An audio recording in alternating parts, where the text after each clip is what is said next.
be time to register to be on Team Poundcake. His are the Astro Sliders. You can go to WMMS.com at the contest page there. We've also got a discount ticket link for MMS listeners, courtesy of Boston Mills Brandy Wine. So very happy about that. It's free to join us, but if you want to get the all-night tubing thing, we got a discount ticket link for you. Thanks also to Statement Limousine, and thanks to Circle K, our pals over there. We're getting some prizes from them, so that's awesome. So it happens a week from this Friday. It's the 23rd, back at Boston Mills Brandy Wine. So we'll do Mary's team all this week around 3:20 if you want to join us for that. Cavs play tonight. These guys are still winning. You can't stop them. They beat the somebody over the weekend. Raptors. Oh, they beat the Raptors in Toronto, 119-95. It's a good cushion. The Sixers are in town tonight. Cavs are at home the bulk of this week. So 7 o'clock is your tip-off tonight. We will roll out around 6:30 and get right into your pregame coverage.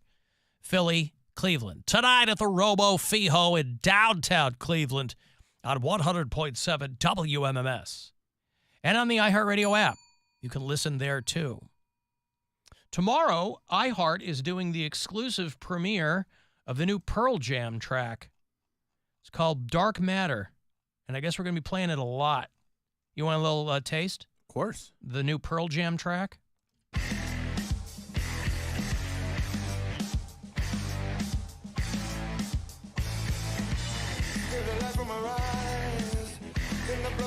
That's all you get. That's all I'm giving you. The full thing tomorrow. So that's pretty cool. It's been a while since Pearl Jam's done something.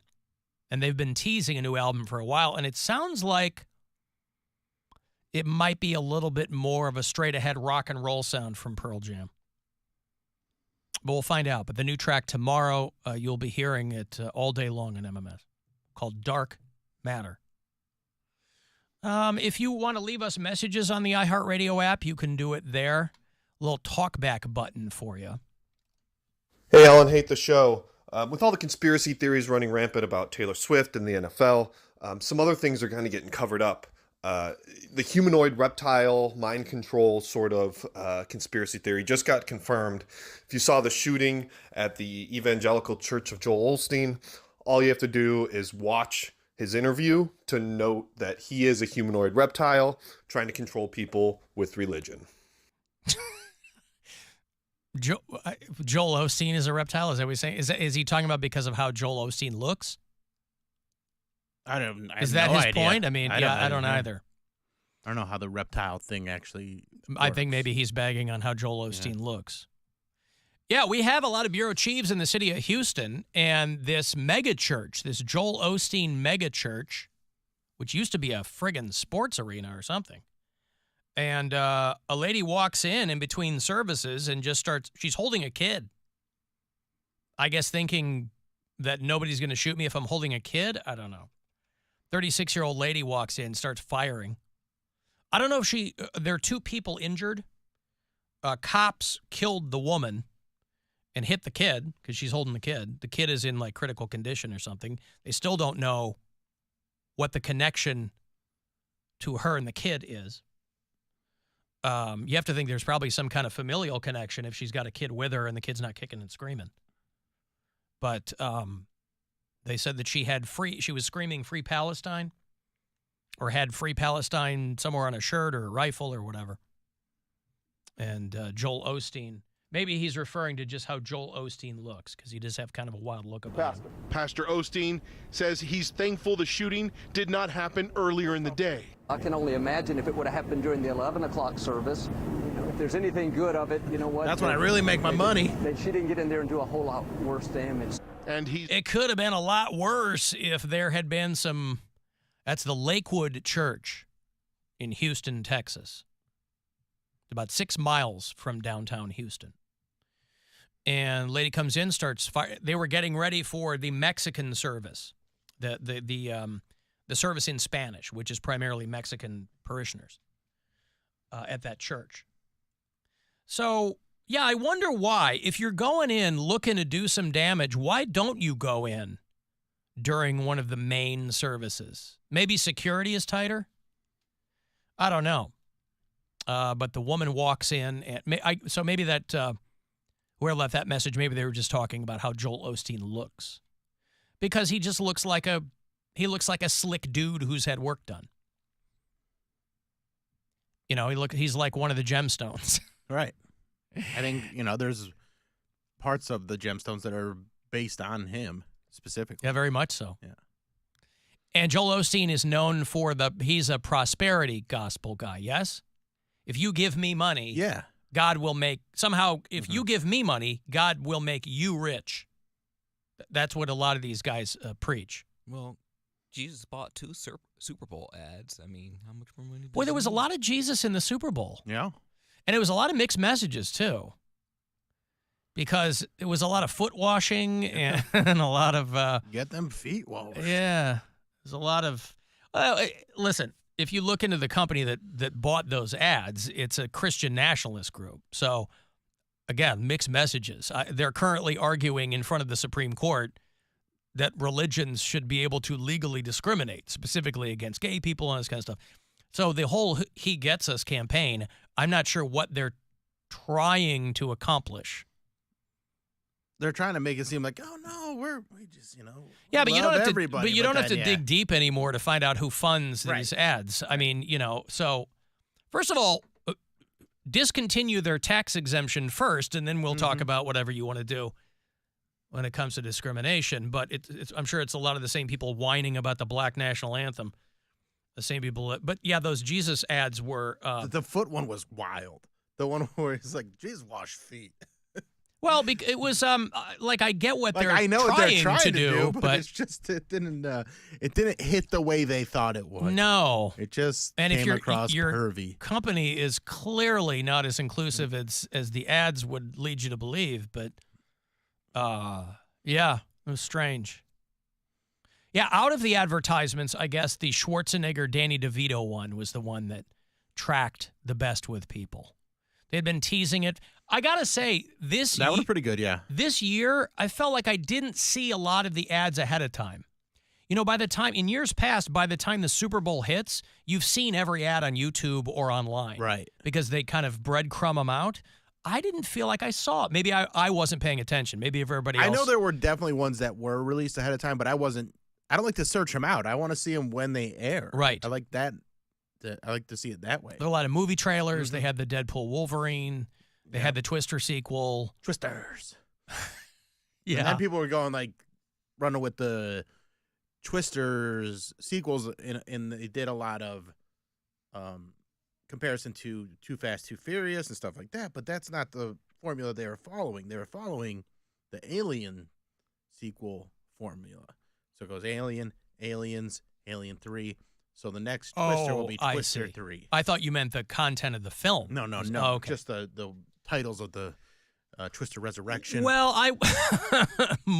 Too Twister, Too Fast. No, see, that's back to... No, it's got to stay with the Alien. Aliens, okay. Twister versus Twister Predator. Covenant, I see. Mm-hmm. Twister Prometheus. Prometheus. Well, yeah, I was expecting to see... Because, listen... Bill Paxton, dead. Mm-hmm. Philip Seymour Hoffman, dead. They were in the original one. I wondered if there's going to be like a Helen Hunt cameo. Is she going to be somebody's mom? I don't know. Otherwise, it's a handful of people that you kind of have seen in some other things, but you're not quite sure who they are. Hey, if it's fun tornado chasing times, then I think people will show up for it. Yeah, you get a large first popcorn Twister and sit there and rules, watch, trucks get sucked up, and who wouldn't like to Suck see truck?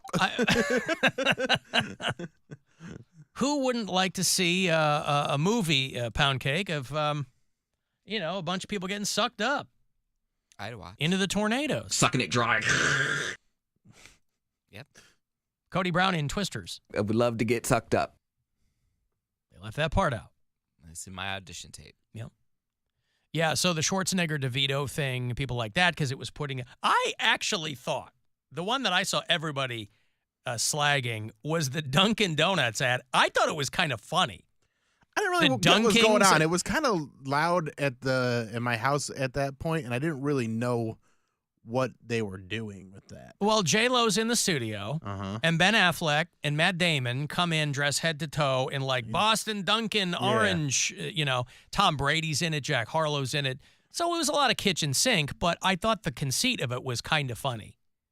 That she's like, we talked about this, get the hell out of here. And, he's going in deep on the whole Southie accent and the whole thing. But, yeah, so, again, I didn't it felt like the primary thing, and you can't blame anybody, but it felt like the primary thing that the advertisers were trying to do was not make anybody mad. Don't get anybody mad. So there's nothing that's really going to be that interesting. There's nothing that's, Mr. T in a Skechers ad. You're like, okay, I get it, The Christopher Walken BMW ad I thought was entertaining. Right, yeah. It was other people doing Christopher Walken. But they had an Uber Eats ad that was, in order to remember Uber Eats, you have to forget something else. And so it's Jennifer Aniston forgetting who David Schwimmer was, and a series of that. That was the through line, and Usher's like, man, I hope to do the Super Bowl halftime show someday, ha, ha, ha.